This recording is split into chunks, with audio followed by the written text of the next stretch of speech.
Rock సాల్ట్లో మనం compare చేస్తే మామూలు సీ సాల్ట్ కంటే కూడా రసాయనాలు తక్కువ ఉంటాయి.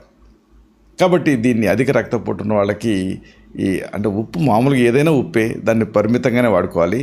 కానీ ఇలాంటి పరిమితంగా వాడుకునేటువంటి ఉప్పులో కూడా సైంధవ లవణం వాడితే మంచిది. ఎందుకంటే దీంట్లో పొటాషియం ఉంటుంది, డయాబెటిక్ లాగా పనిచేస్తుంది. అలాగే ఇంకొక గొప్ప ప్రత్యేకత దీనికి ఉంది. ఇది ఇమ్యూనిటీ అంటే రోగనిరోధక శక్తిని పెంచుతుంది.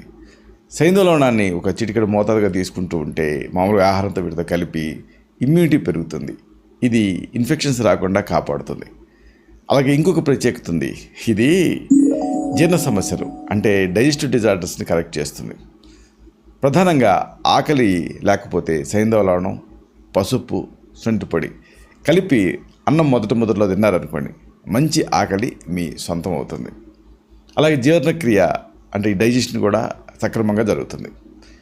ఇంకొక